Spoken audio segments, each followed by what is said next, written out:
예수님 영접하신 분들 가운데 참 기도가 어렵다 이렇게 말하시는 분들이 있습니다. 지난주에 말씀드렸지만 기도는 하나님과의 대화이기 때문에 여러분 대화할 때 내가 어떤 말 할지 생각하지 않잖아요. 그냥 정말 상대방이 있기 때문에 내가 어떤 말이든지 주고받을 수 있다는 것을 우리가 믿고 하나님 정말 주님 앞에서 편안하게 대화하는 마음으로 기도하시면 좋을 것 같습니다.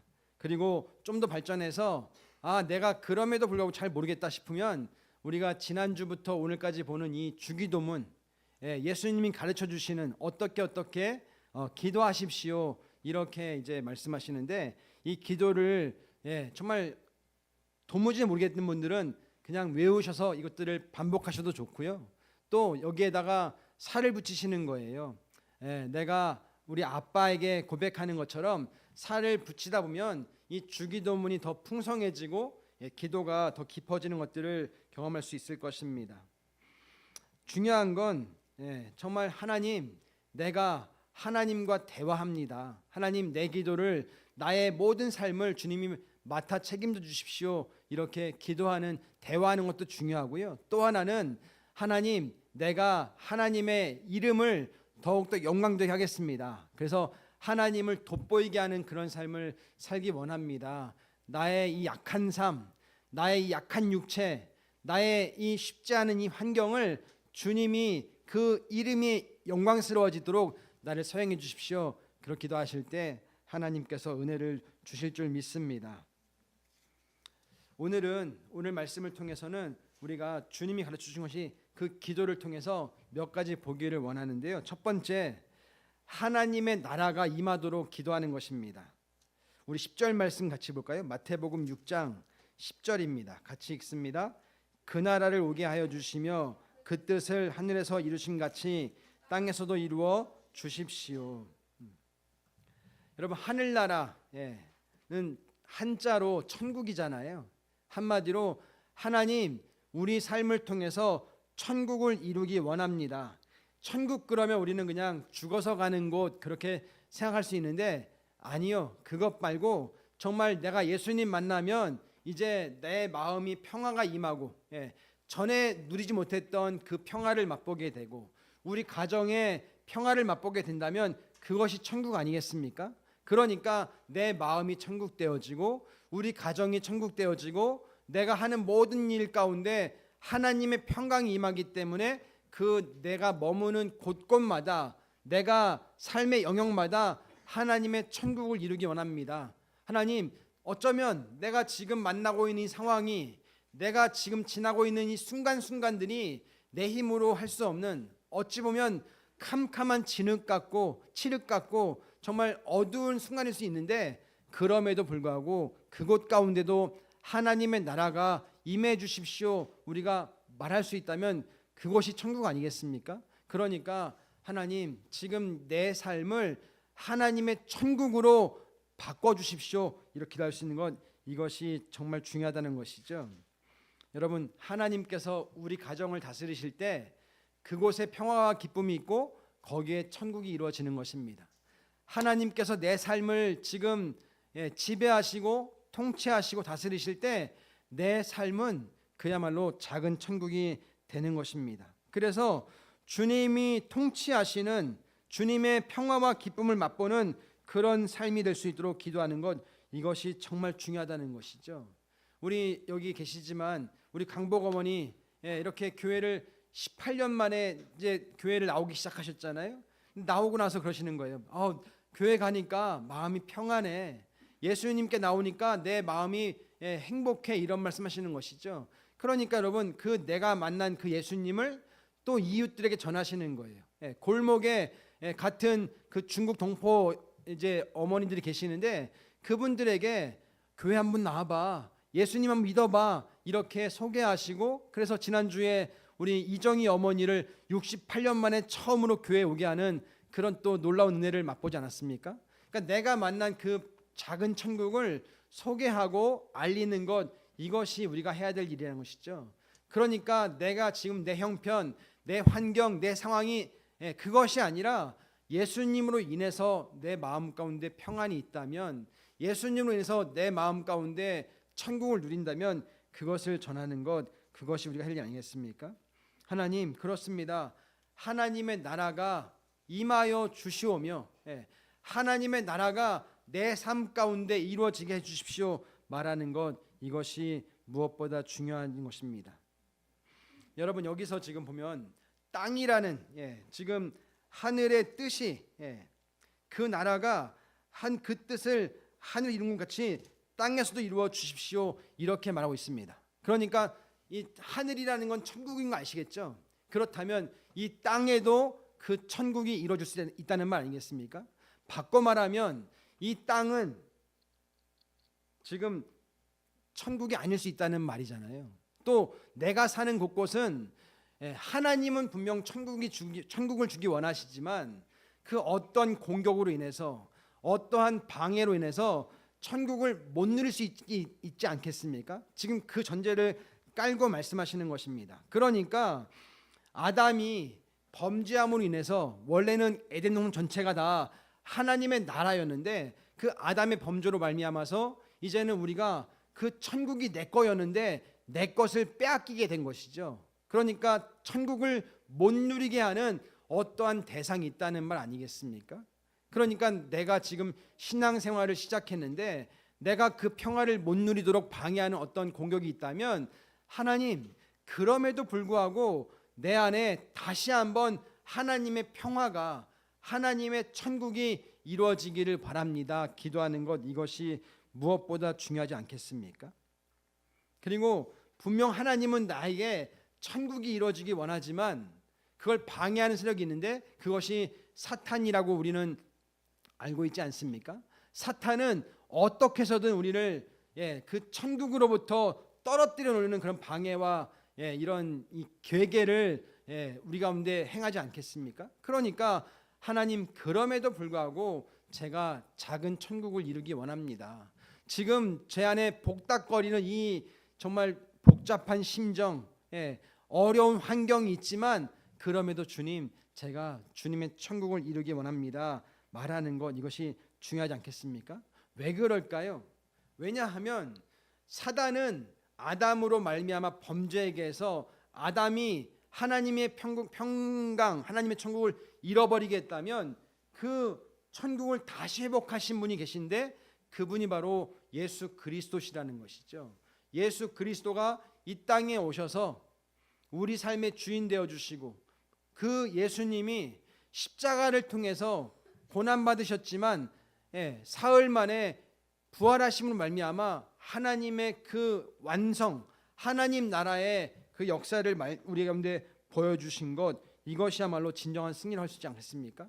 그러니까 사탄은, 원수는 우리를 너까지 게 뭘 할 수 있겠어, 넌 안 돼, 너의 상황을 봐, 너의 환경을 봐, 이렇게 우리를 계속해서 옥죄어 올 수 있지만 그럼에도 불구하고 승리하신 예수님께서 우리를 놀라운 평강으로, 놀라운 천국으로 인도하신다는 것이죠.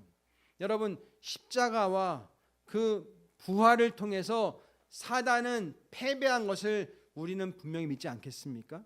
그렇기 때문에 그렇지, 하나님의 약속은 지금 십자가와 부활을 통해서 완벽하게 이루어졌으니까, 하나님이 내 삶을 하나님의 은혜의 자리로 초대해 주셨으니까 내가 그걸 누려야지 붙잡고 나간다는 것이죠.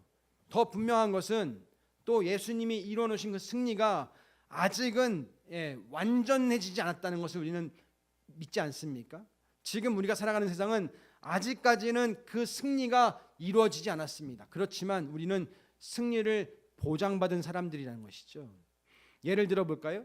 전쟁을 합니다. 어떤 나라들이. 그런데 어떤 나라가 이제 A라는 나라가 B라는 나라를 정복했습니다. 그런데도 불구하고 여전히 B라는 그 남아있는 잔재 세력들이 A라는 나라를 공격할 수 있지 않겠습니까?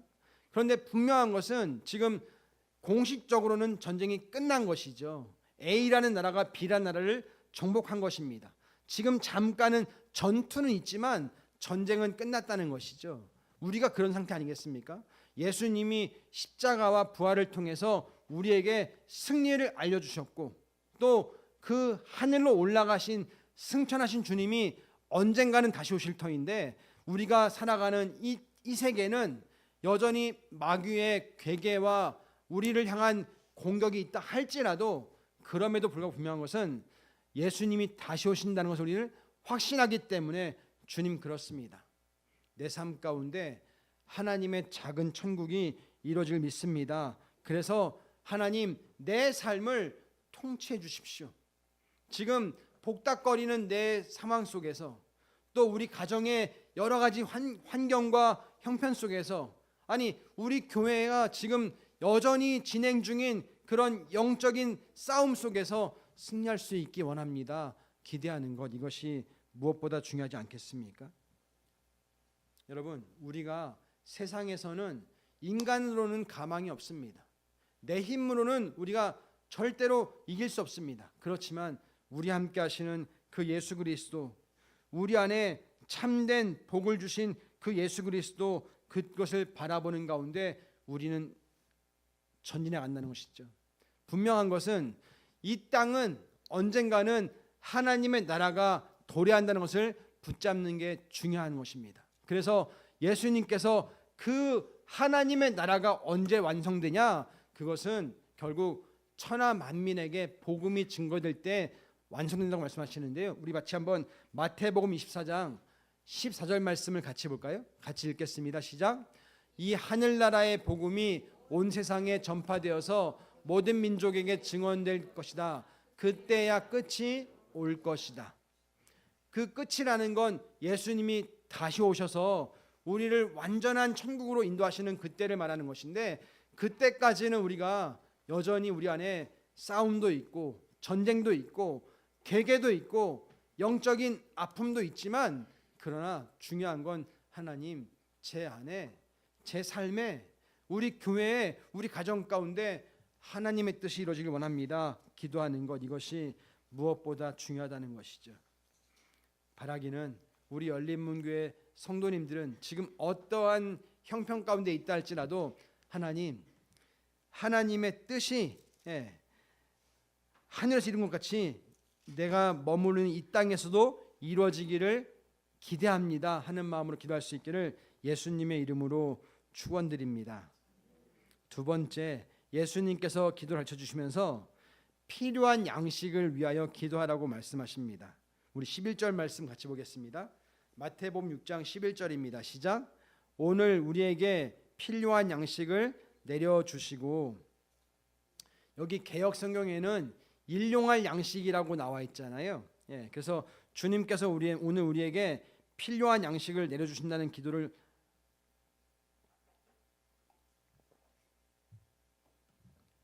하라는 것은 두 가지를 염두에 두고 있다는 것이죠. 첫째는 내 일상의 필요를 위해서 기도하라는 것입니다. 그리고 내가 먹고 살 양식을 일상의 필요를 구하라는 것입니다.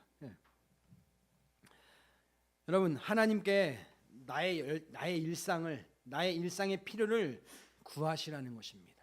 우리 아이들이 엄마 아빠한테 막 떼를 쓰면서까지 구하지 않습니까? 그것처럼 하나님의 나라가 이루어지기 원합니다. 그런데 저에게 이러이러한 필요가 있습니다. 이것들을 채워주십시오. 우리 열린문교회가 이제 하나님의 교회로서 역할을 감당해야 되는데 그러기 위해서는 하나님의 채워주심이 필요합니다. 하나님의 도우심이 필요합니다. 이런 기도를 하라는 것이죠.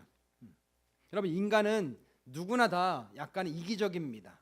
추상적인 거 말고요. 정말 실제적인 것들을 하나님께 구하라는 것이죠. 그래서 하나님께서 내 삶을 이렇게 채워주십시오. 우리 수험생들은 하나님 제가 지금 수험생입니다. 제가 지금 학업을 감당하고 있습니다. 하나님 제가 이런 꿈이 있는데 이룰 수 있는 힘을 주십시오. 기도하는 것 무엇보다 중요하다는 것이죠. 하나님께서 구체적으로 기도할 때 응답하시고 하나님 채워주시는 것을 맛보라는 것입니다. 그리고 우리에게 필요한 양식을 주신다. 이 말은 뭐냐? 다른 말로 말하면 자유를 주신다. 내 안에 자유를 주신다는 것입니다. 여러분 그 출애굽기 때 광야 40년 동안 하나님께서 그들에게 매일같이 먹이를 주셨잖아요. 먹거리를 주셨잖아요. 만나와 메추라기 주셨습니다. 그런데 이 만나에 대해서 민수기는 이렇게 설명하는데요. 민수기 11장 7절 말씀, 8절 말씀 같이 볼까요? 민수기 7장 11장 7절 8절입니다. 시작. 만나의 모양은 가시와 같고 그 빛깔은 부돌라와 같았다. 백성이 두루다니면서 그것을 거두어다가 맷돌에 갈거나 절구에 찢고 냄비에 구워 과자를 만들었다. 그 맛은 기름에 반죽하여 만든 과자 맛과 같았다. 이상하게 아침만 되면 이 만나라고 하는 이 먹거리가 그들 가운데 펼쳐져 있는 것이죠. 뭐 가시 무엇인지 부돌라가 무엇인지 우리는 잘 모르지만 이 모세오경이 쓰여졌던 당시는 갓과 그 부돌라가 뭔지 알았던 것 같습니다. 그러니까 그 부돌라 그러면 다 알았던 것 같습니다. 그런데 그것을 그들이 매일매일 주워다가 거두어다가 맷돌에 갈고 절구에 찢고 냄비에 구워서 과자를 만들어 먹었다는 거죠. 그런데 그들 가운데 어떤 사람들은 내가 오늘 이렇게 많은 것들을 나에게 줬는데 오늘 먹고 말 것이 아니라 내일도 먹어야겠다 그래가지고 이틀치를 가져간 사람이 있지 않겠습니까? 그런 사람이 있었던 것 같아요. 근데 놀라운 건 그렇게 가서 하루 충분히 먹고 비축해 놓았던 것이죠. 그런데 비축해 놓으면 어떻게 됩니까? 그것이 다음 날 눈을 떠보면 내가 비축했던 것이 그대로 있는 것이 아니라 썩어서 냄새가 나고 버릴 수밖에 없게 되는 것이죠.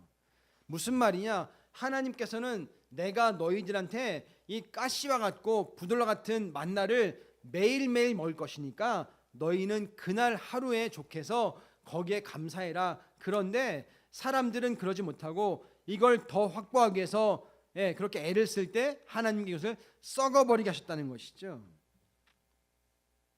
하나님이 그 만나를 통해서 가르치면 뭘까요? 너네들이 쌓아놔 봐야 그 너희들의 수고가 의미가 없다는 것입니다. 다만 하나님께서는 매일매일의 삶에 내가 너의 공급자야, 내가 너의 주인이야, 그것을 경험하는 게 신앙생활이야 하는 것을 그 만나 메추라기 40년의 광야 생활을 통해서 하나님이 알려주신 거 아니겠습니까? 그러니까 가나안 땅에 들어가서도 너희들의 삶의 주인은 그 가나안의 문화가 아니라 바로 나야. 내가 너희들을 공급할 거고 내가 너희들을 책임질 거야. 이것들을 가르쳐 주시는 거 아니겠습니까? 그러니까 하나님께서 오늘 예수님께서 우리에게 지금 매일 필요한 양식을 구하라는 건 너희의 삶의 주인은 바로 하나님이셔. 그러니까 그날 하나님께 구하고 나가면 우리가 하나님의 은혜를 맛보게 된다는 것이죠. 저희가 이 공간을 매입하고 지금 벌써 35개월이 지났습니다. 이제 3개월만 이제 저희가 건물주에게 원금을 상환하면 이제 건물주에게 갚아야 되는 9,500만 원을 다 갚는 거 아니겠습니까? 근데 놀라운 건 정말 신기한 건 우리 교회가 매월 뭐 관리비 내고 월세 내고 또 은행에 이자 내고 뭐 여러 가지 다 하고 또 목사님 또 사례비도 주고 하시는 가운데 매달마다 우리가 250만 원씩 전 건물주에게 그렇게 상환을 해온 거 아니겠습니까? 여러분 지금 보시지만 우리 교회가 다 요 인원이 전부입니다. 그런데 하나님께서는 놀랍게도 지난 3년 동안 그 한 달 한 달을 정말 마치 일용할 양식을 주신 것처럼 꼬박꼬박 채워주셔서 야 허덕허덕 될지언정 한 달을 또 지나고 한 시간들을 보게 됐다는 것이죠. 그러면서 제가 깨달은 것은 야 그래도 하나님이 열린문 교회와 나에게 사명이 아직 감당할 것이 있구나 하는 그런 믿음으로 더 한 달을 기대하게 되고 바라보게 되는 거 아니겠습니까? 그러니까 지금도 마찬가지라는 것이죠. 이제 또 저희가 매달 20일만 되면 이제 그 250만 원을 또 상환을 하거든요. 지금 이제 벌써 오늘이 13일이잖아요. 일주일 또 지나면 또 그날 다가오는 거예요. 그렇지만 분명히 믿는 것은 하나님께서 우리의 지금까지 공급자가 되어 주셨기 때문에 앞으로도 채워 주실 것을 믿고 기대할 수 있는 것이죠. 그러면서 오히려 믿음이 더 떨어지는 것이 아니라 더 하나님을 기대하게 되고 바라보게 되는 거 아니겠습니까? 여러분, 개인도 마찬가지잖아요. 우리가 지나온 인생을 돌아볼 때 하나님의 은혜가 아닌 것이 뭐가 있겠습니까? 그러면 앞으로의 인생도 내가 정말 아직까지 하나님의 사명이 있다고 한다면 지나갈 수 있어. 그래, 반드시 지나갈 거야 하는 믿음을 가지고 나가면 그날 그야말로 필요한 양식을 채워주시는 하나님을 경험하지 않겠습니까? 여러분, 오늘 예수님께서는 이것이야말로 우리가 기도해야 되는 것이다. 그렇기 때문에 매일매일 그 출애굽 백성들이 하나님 만나를 맛봤던 것처럼 너희들의 삶도 주인이신 하나님의 공급하심을 기대해라. 우리 고3들, 너희들이 이제 내년에 대학을 갈 것인데 대학이 너희들의 인생의 전부가 아니라 너희들의 인생을 책임지시는 것은 하나님이야. 물론 내가 최선을 다하고 나의 최선의 일에 하나님이 은혜를 부어주시지만 분명한 건 그 내가 가는 대학이 내 인생을 책임지는 것이 아니라 하나님이 내 삶을 책임지는 것을 놓치지 않는 것, 이것이 중요하다는 것이죠. 그래서 하나님, 제가 지금 다른 것이 아니라 먼저 오늘 거룩한 주일을 맞이해서 하나님께 예배하겠습니다. 이러는 하루하루의 삶을 통해서 우리의 믿음은 더 자라가게 되고 하나님을 보는 거 아니겠습니까? 여러분, 바라기는 우리의 어떤 것도 미리미리 내가 확보하거나 그런 것이 아니라 하나님께서 하루하루 채워주시는, 그렇다고 저축하지 말라는 말은 아닙니다. 그렇지만 중요한 건 하나님이 채워주시는 것들을 붙잡고 나가는 것이 무엇보다 중요하다는 것이죠. 세 번째, 오늘 주님 가르쳐 주시는 것은 따라해 볼까요? 하나님의 용서를 위하여 기도하라. 마태복음 6장 12절 말씀을 같이 보겠습니다. 12절입니다. 시작. 우리가 우리에게 죄 지은 사람을 용서하여 준 것 같이 우리의 죄를 용서하여 주시고. 여러분, 이 말을 가만히 보면 하나님의 용서가 마치 우리가 누군가를 용서할 때, 용서하거나 용서하지 않을 때 그 하나님의 용서가 달린 것처럼 보이지 않습니까? 그런데 그런 의미는 아닙니다. 주님께서 여기서 말씀하시는 것은 다른 것이 아니라 내가 하나님의 은혜를 입었다면, 하나님의 사랑을 맛봤다면 누구도 내가 용서하지 않을 수 없다, 이 말하고 있는 거 아니겠습니까? 결국 하나님께서 말씀하시는 것은 지금 너희는 나로 말미암아서 하나님의 용서를 받은 사람들이야. 그러니까 하나님, 우리도 그 용서받은 사람들이기 때문에 누군가를 용서하겠습니다. 그런 기도를 하라는 것이죠. 그래서 마태복음 22장에 보면 어떤 사람들이 와서 예수님께 이렇게 이제 레위기 말씀을 가지고 이제 예수님께 질문합니다. 예수님, 하나님의 계명 가운데 가장 큰 계명이 무엇입니까? 이렇게 질문합니다. 그러니까 예수님께서 답을 하시는데요. 우리 마태복음 22장 37절부터 39절까지 말씀을 같이 볼까요? 같이 읽습니다. 시작. 예수께서 그에게 말씀하셨다.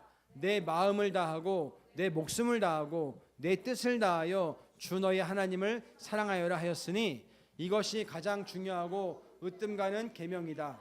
둘째 계명도 이것과 같은데 내 이웃을 내 몸과 같이 사랑하여라 한 것이다. 예수님의 대답은 한마디로 말하면 관계가 중요하다. 제가 생명의 삶 때 질문하잖아요. 제일 하나님이 신앙생활 제일 중요한 게 뭐라고 생각하세요? 이렇게 묻지 않습니까? 그때 답은 관계라고 말씀드렸습니다. 결국 신앙생활은 하나님과의 관계가 어떠냐, 그리고 그 하나님과의 관계로 말미암아 내 이웃과 관계가 어떠냐, 이게 중요하다는 거예요. 그게 다른 데 근거한 것이 아니라 바로 이 말씀에 근거한 것입니다. 가장 성경에서 중요한 계명은 바로 하나님을 내 목숨과 마음과 뜻을 다해서 사랑해라. 이것이 가장 큰 계명이다. 두 번째 계명이 뭐냐? 그것은 내 이웃을 내 몸처럼 사랑하여라. 이렇게 예수님 말씀하시는 것입니다. 그래서 이것이 뭐가 더 중요하냐가 아니라 똑같다. 첫째도 하나님 사랑도 중요하고 둘째 이웃 사랑도 중요하다. 그런데 이게 왜 첫째 둘째냐? 첫째는 하나님을 사랑할 때 그 나의 삶을 통해서 이웃 사랑하는 것이 표현된다, 그런 거 아니겠습니까? 그러니까 우리가 하나님을 사랑한다고 말한다면 우리 이웃을 사랑할 수밖에 없다, 이렇게 말하고 있는 것이죠. 말을 바꾸면 내가 이웃을 사랑하냐 사랑하지 않냐, 이것을 어떻게 할 수 있냐? 내가 하나님을 사랑하면 이웃을 사랑할 수밖에 없다는 것입니다. 요한일서 4장 20절 말씀 볼까요? 요한일서 4장 20절입니다. 시작. 누가 하나님을 사랑한다고 하면서 자기 형제 자매를 미워하면 그는 거짓말쟁이입니다. 보이는 자기 형제 자매를 사랑하지 않는 사람이 보이지 않는 하나님을 사랑할 수 없습니다. 그러니까 한마디로 말하면 내가 하나님을 정말 사랑한다? 그러면 내 이웃과의 관계 속에서 나타날 수밖에 없다는 것이죠. 내가 정말 원수처럼 여기는 사람이 있다 할지라도 내 안에 하나님에 대한 사랑이 있다고 한다면 그 사람을 품지 못할 이유가 없다는 말 아니겠습니까? 하나님을 사랑한다면 이웃을 사랑하지 않을 수 없다. 그런데 저 사람이 하나님을 사랑한다고 하면서 이웃을 품지 못한다고 한다면 그것은 뭐래요? 거짓말쟁이라고 지금 사도 요한은 우리한테 가르쳐주고 있는 것입니다. 하나님의 용서가 없으면 우리가 죄를 용서받을 수 없습니다. 하나님의 용서가 없으면 우리가 구원받을 수 없습니다. 우리가 하나님의 용서를 받은 사람이라면 반드시 상대방의 사랑을 할 수 있다는 말이죠. 바꿔 말하면 최소한 원수를 갚진 않는다는 것입니다. 내가 누군가로부터 미움받았습니다. 그런데 똑같이 미워하는 것이 아니라 내가 그 사람의 복수하지 않을 수 있다, 이걸 말하고 있는 것입니다.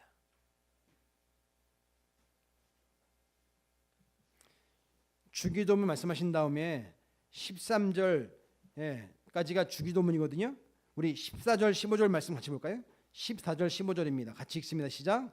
너희가 남의 잘못을 용서해 주면 너희 하늘 아버지께서도 너희를 용서해 줄 것이다. 그러나 너희가 남을 용서해 주지 않으면 너희 아버지께서도 너희의 잘못을 용서해 주지 않으실 것이다. 여러분, 내가 어떤 사람은 용서할 수 있지만 어떤 사람은 절대로 용서할 수 없어, 이런 사람 있지 않겠습니까? 그런데 내가 정말 하나님의 사랑과 용서를 받은 사람이라면 그런 사람이랄지라도 그 사람에게 복수하지는 않을 수 있다는 것을 오늘 지금 예수님께서는 말씀하시는 것입니다. 여러분, 그런데 예수님께서 이 말씀 왜 하실까요? 내가 만약에 도저히 용서할 수 없는 사람 용서하면 그때 내가 어떤 삶이 될까요? 자유인이 되는 것입니다.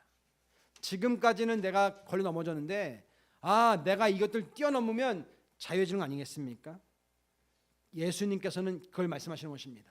너가 자유할 수 있는 길은 다른 거 없어. 너를 미워하는 그 사람을 용서해 주는 거야. 그 사람을 복수하지 않고 넘어가 주는 것만이 너가 진정한 자유를 누릴 수 있는 거야, 이 말씀하고 있는 것입니다. 용서라고 하면 단지 그냥 내가 받은 상처를 다 없애준다, 이것이 아니라요, 내가 받은 만큼 복수하는 것들을 내가 이제는 복수하지 않을 거야, 그것이 용서라는 것입니다. 연민의 마음, 불쌍한 마음을 갖고자 하면 여러분, 우리가 용서할 수 있지 않겠습니까? 예수님께서는 지금 그 말씀을 하고 있는 것입니다. 하나님께서는 하나님 저에게 그 연민의 마음을 주십시오. 제가 누군가를 미워하고 용서가 안 되는데 하나님 저에게 연민할 수 있는, 제가 그 사람을 불쌍히 여길 수 있는 마음을 주십시오. 이것을 기도하라고 예수님께서는 말씀하시는 것입니다. 그럴 때 우리를 시험으로부터 자유케 하신다, 이렇게 말씀하십니다. 마지막, 오늘 주님께서 우리에게 기도하시라고 하시면서 우리를 시험에 들게 하지 마시고 악에서 구하여 주십시오. 이렇게 말씀하고 있습니다. 한마디로 시험에서 지켜주실 것을 기도하라는 것인데요. 우리 13절 말씀 같이 볼까요? 마태복음 6장 13절입니다. 같이 읽습니다. 우리를 시험에 들게 하지 않게 하시고 악에서 구하여 주십시오. 나라와 권세와 영광은 영원히 아버지의 것입니다. 아멘. 여러분, 인정하시든 인정하지 않으시든 신앙생활은요, 영적인 싸움입니다. 영적인 전쟁입니다. 그런데 이걸 모르시는 분들이 굉장히 많은 것 같습니다. 영적인 싸움이라는 건 내가 싸우고 싶어 싸우는 게 아니라는 거예요. 어쩔 수 없이 우리는 영적인 싸움을 싸울 수밖에 없는 그런 사람들이라는 것이죠. 한번 예를 들어 볼까요? 하나님 입장에서는 제가 하나님 믿으면 하나님 자녀가 된 거 아니겠습니까? 그런데 이 세상을 누가 지배하죠? 하나님이 지배하시지 않고 성경에 보니까 이 세상에 주관자가 있다고 말합니다. 악한 영들이 세상을 지배한다고 말합니다. 사탄이 세상을 지배하는 거 아니겠습니까? 그러면 하나님 입장에서는 만약에 유태준이라는 사람이 예수님 믿으면 하나님은 기뻐하십니다. 그런데 반대로 사탄 입장에서 어떨까요? 유태준이 예쁠까요? 미울까요? 밉죠. 아니 저놈이 어제까지는 내 말을 잘 들었는데 오늘은 예수를 믿더니 갑자기 내 말을 안 들으니까 얼마나 밉겠어요. 그러니까 사탄 입장에서는 그냥 내가 예수 믿도록 그냥 둘까요? 그렇지 않다는 것이죠. 어떻게 해서든 하나님을 믿지 못하도록, 어떻게 해서든 교회를 나가지 못하도록 방해하고 막지 않겠습니까? 그래서 우리는 어쩔 수 없이 영적인 싸움에 노출될 수밖에 없는 것입니다. 여기에 있는 우리 어르신들이나 또 다음 세대나 누구나 다, 저도 마찬가지고요. 이 영적인 싸움은 불가피할 수밖에 없다는 것이죠. 그래서 여러분, 우리가 신앙생활을 하면 처음에는 기쁘고 평안이 찾아옵니다. 누구나 다 기쁘고 즐겁습니다. 그런데 놀라운 건 신앙생활을 하다 보면 왠지 그 마귀의 계계가, 마귀의 시험이 우리 가운데 찾아온다는 것이죠. 내가 예수님 잘 믿으면 잘 돼야 되잖아요. 왜? 하나님이 복 주시니까. 그런데 때로는 내가 막히는 그런 일들을 경험하게 된다는 것이죠. 또 신앙생활을 시작하면 내가 기뻐야 되는데 때로는 나를 힘들게 하고 어려운 일들을 줄 때가 있다는 것이죠. 그게 바로 영적인 공격 아니겠습니까? 그런데 오늘 예수님께서는 우리를 시험에 들지 않게 하시고 악에서 구하여 주십시오. 그러니까 영적인 싸움으로부터 우리를 하나님 승리하게 해주십시오. 이런 기도하고 있는 거 아니겠습니까? 한마디로 하나님, 저는 무력한 존재입니다. 저는 약한 존재입니다. 그런데 하나님이 도와주시면 저는 반드시 승리할 수 있습니다. 저는 반드시 하나님의 도우심으로 말미암아 이 영적인 승리를 누리기 원합니다. 그런 기도를 하는 거 아니겠습니까? 예를 들면 사도 베드로가 예수님이 돌아가시 전날 이런 고백을 합니다. 예수님께서 나는 이제 너희들을 떠날 것이다. 나는 너희들과 이제 헤어질 것이다. 이렇게 말합니다. 그러니까 베드로가 말합니다. 예수님 절대 안 됩니다. 무슨 말씀이십니까? 절대로 예수님은 떠나갈 수 없습니다. 저희와 함께 하십니다. 이렇게 말합니다. 그때 예수님 뭐라고 그러시죠? 베드로야, 너는 나를 모른다고 부인할 거야. 이렇게까지 말씀하세요. 그러니까 베드로가 절대 그럴 리 없습니다. 이렇게 말합니다. 그런데 어떻게 됩니까? 예수님이 떠나가신 다음에 바로 예수님이 십자가를 지러 가시는 그 순간에 바로 베드로가 어떻게 합니까? 예수님 모른다는 부인하지 않습니까? 이게 무슨 말이겠어요? 베드로도 그런데 우리는 어떻게 했습니까? 우리가 신앙생활 할 때 우리의 공격하는 영적인 공격이 있기 때문에 그것들로부터 자유하기 위해서 기도하라는 것입니다. 그런데요, 겁낼 필요는 없습니다. 왜 그럴까요? 하나님이 아무한테나 그런 베드로 같은 시험을 허락하지 않으시거든요. 고린도전서 13장 10절 말씀 볼까요? 같이 읽겠습니다. 같이 읽습니다. 시작. 여러분은 사람이 흔히 겪는 시련밖에 다른 시련을 당한 적이 없습니다. 하나님은 신실하십니다. 여러분이 감당할 수 있는 능력 이상으로 시련을 겪는 것을 하나님 허락하지 않으십니다. 하나님께서는 시련과 함께 그것을 벗어날 길도 마련해 주셔서 여러분이 그 시련을 견뎌낼 수 있게 해주십니다. 아멘.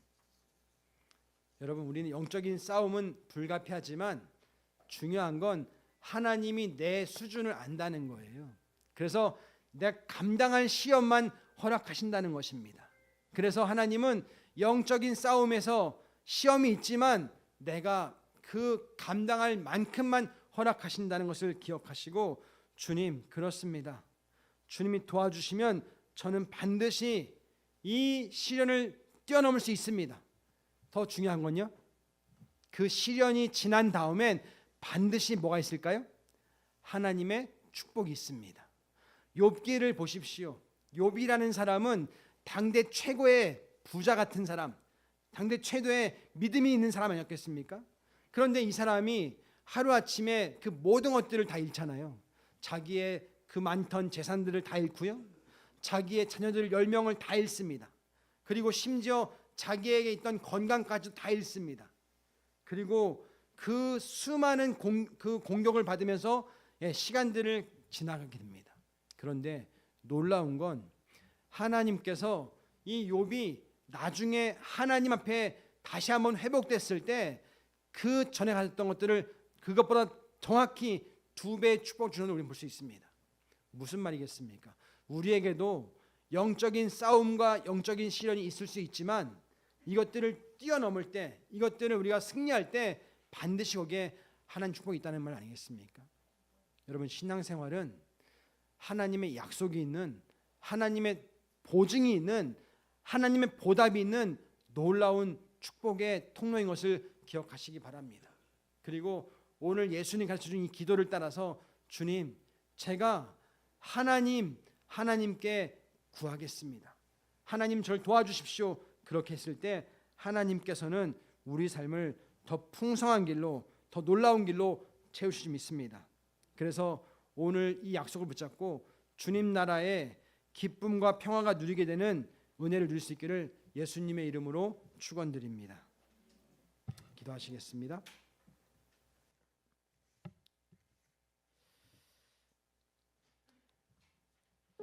우리 같이 기도하기 원합니다. 하나님께서 우리에게 주신 이 주기도문, 예수님 가르쳐주신 이 주기도문을 통해서 아버지, 제가 더 주님께 나아가겠습니다. 그리고 매일매일 하나님 우리 피를 채워주시는 분이시고, 하나님 우리가 시험에 들지만, 시험에 빠지기도 있지만 그럼에도 불구하고 우리가 승리를 원하시는 하나님이신데 아버지, 우리에게 은혜를 허락해 주십시오.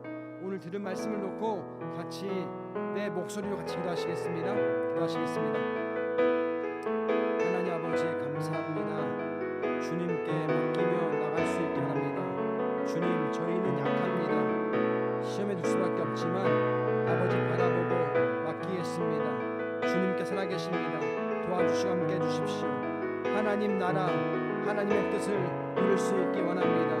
아버지, 반드시 하나님께서 우리 기도에 응답하시는 분이시고 반응하시는 분이신데 주여, 더 우리가 주님 앞에 나갈 수 있게 원합니다. 은혜를 허락해 주시고 채워주시고 역사하여 주시옵소서. 아버지 감사합니다. 우리 열린문교회 지금까지 인도하신 것 감사합니다.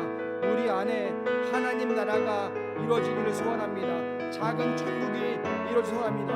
아버지, 그러시는 가운데 우리 향하신 하나님 뜻을 마음 감당할 수 있게 원하오니 채워주시고 함께하여 주옵소서. 주님밖에 없습니다. 주님 바라보겠습니다. 도와주시고 아버지, 주께서 채워주시는 가운데 놀라운 것들을 마음껏 누리게 하여 주시옵소서. 아버지 바라보겠습니다. 주여 역사하시고 응답하여 주시옵소서. 예수님의 이름으로 기도합니다.